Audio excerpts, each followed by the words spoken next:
One of the conditions that we just mentioned, ALS, not too long ago had a lot of publicity with the Ice Bucket Challenge, probably an unprecedented amount of attention and money sent to that organization for a cure, for lack of a better term.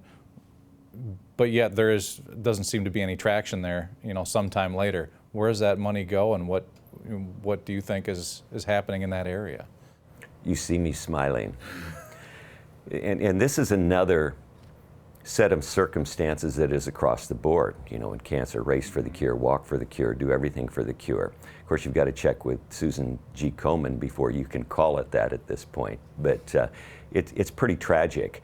We discover that most of the money goes to the same old good old boy network of science through the NIH or through some other kind of research organization, from people that are applying for grants and doing the same old things. The Stand Up to Cancer thing in September is another good symbol of that and how it works.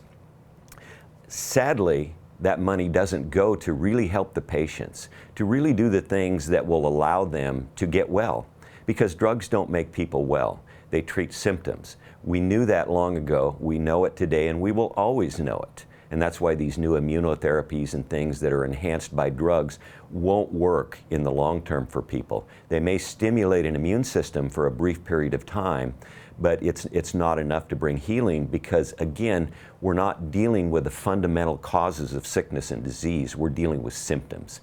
So that money sadly disappears, and I say that it kind of goes into the huge black sucking hole of cancer research or other types of research, never to be seen or heard from again. It pays overhead is what it does.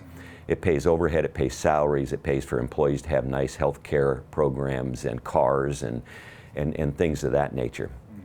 That's another reason why we exist. The money that we have goes to actually help the patients, to deal with prevention. No one deals with prevention anymore in conventional medicine. And that's the real cure when we get to it. Prevention is the cure. But we pay no attention to it today. I mean, we listen to Burger King, who says you can have it your way.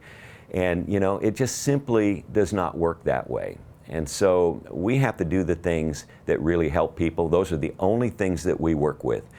Not something, I've heard of 400 things that people have said have cured their cancer. I cannot recommend most of them for various reasons. But I can't call the person a liar because it worked for him or her. But will it work for everyone? And it's the same with other chronic diseases. Will it work for everyone? We're interested in the things that work for everyone. And that's what we forward, that's what we promote. And it really works. We see that way over 90% of the people that we work with who will do the things that will actually walk the disease backwards to its origination and start there. And those are the things that heal the human body. And that's what we do. And it works almost every time, except for those people that are too sick or who have been too treated by conventional medicine that their immune systems aren't surviving any longer. Those people you cannot help, sadly. And those are 90% of the people that come to see us have already been so overtreated that many of them won't survive no matter what you do. And that's really a sad state of affairs.